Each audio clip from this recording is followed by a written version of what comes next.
Yes, good morning to you guys, and it's already 2:43 a.m. and hindi ako makatulog hanggang ngayon. So, I tried to send a message to ChatGPT. Ano yung pwede kong i-content ngayon as a network marketer? Okay, so basahin ko dito yung mga question ni ChatGPT. So, sa mga business owners or sa mga nagbi-business ngayon, it's a big thing, It's a big help if you go ask question to a mentor, or specifically kung hindi mo pa talaga afford yung mga mentors, go on ChatGPT. Sabi ni ChatGPT, your personal journey and identity. So, the first question is, or the first content is, my story, how I got into network marketing. So, ano nga ba yung story, Kung paano nga ba ako napunta sa network marketing? Basically, guys, galing din ako sa mahirap na pamilya. Okay? And then, nagkaroon din ako ng trabaho. Hindi ako napagtapos ng pag-aaral. And then, after 2 years na pagtatrabaho, nakita ko sa video sa Facebook si Sir MJ Lopez. And sa patuloy kong panonood sa kanya, na-encourage ako na mag-business din. And after those years na pagtatrabaho, nag-full-time ako sa business, sa traditional business, kaya lang, because of less of opportunities or wala talagang personal development, hindi ko pa alam kung paano talaga mag-business. Basically, yung mga businesses na yan, businesses guys, 3 business, nalugi lang. Okay? Hindi naman siya nalugi na, for example, walang sales, walang ganun. Pero, nalugi siya because there is so many aspects pala sa business. And isa sa kagandahan ng network marketing, guys, is dito ka matututo.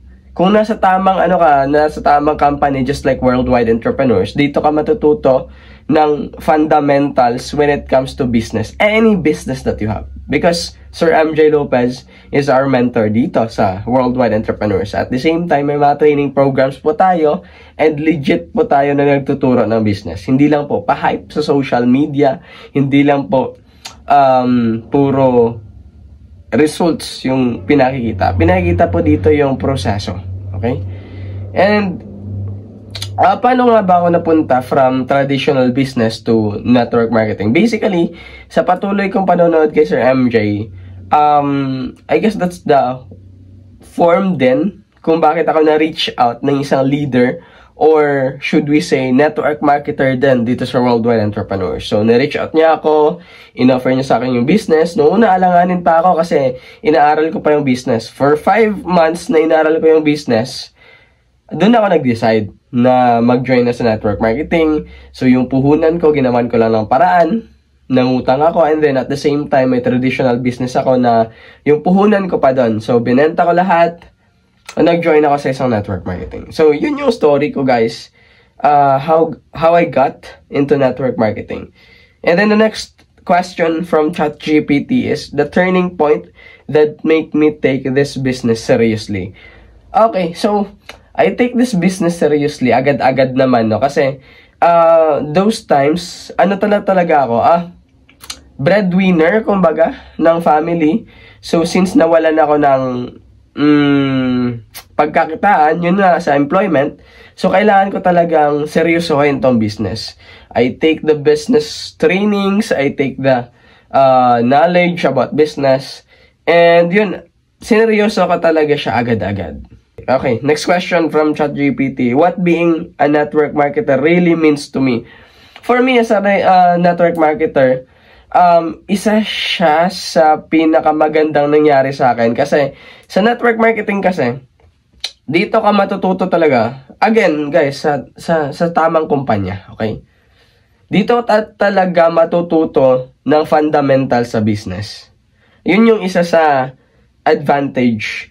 And then, kikita ka lang kasi dito kapag natulungan mo yung under sa organization mo din kumita. So basically, the fulfillment that you have, hindi lang ikaw yung nakakaranas nun, kundi yung under din ng organization mo. And as you grow as a person, you will help also your under organization grow, and dun ka na kikita ng mas malaki. The more people you help, the more chances na mas malaki yung kita. Ganun yung network marketing, okay? And what really means to me is simply helping people. Kasi wala akong choice kundi tumulong sa mga tao.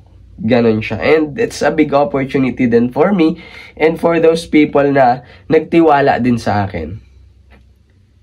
Why I choose my company, product line, focus on values, not hype. Okay. Why I choose my company?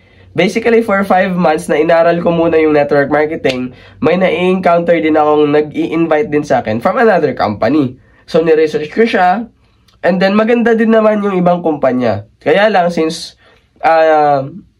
nakikita ko kasi yung credibility ni Sir MJ Lopez, and nakikita ko na magaling talaga, and pinapakita niya yung proseso. So, meaning, since pinapakita niya yung proseso, hindi lang yung resulta, hindi lang yung hype. Siyempre, meron din konting hype, pero nakikita kasi yung proseso eh. Okay, ito pala yung expectation. Ito pala yung mga challenges. So basically, inaaral ng utak ko, okay, ito yung mangyayari, kaya ko ba to or not? Yes, kaya ko to.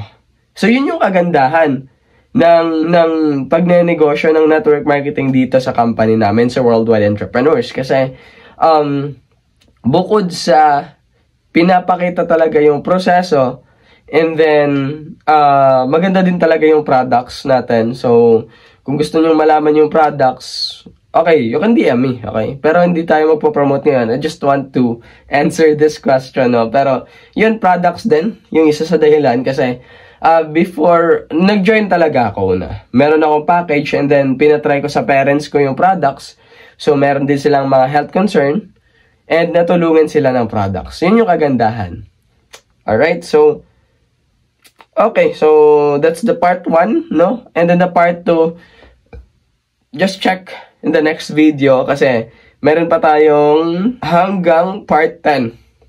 Part 10 pa tayo, and then I'll just do this video for hanggang 10 videos, okay? So guys, keep it up. Thank you so much sa panonood, and see you in the next video.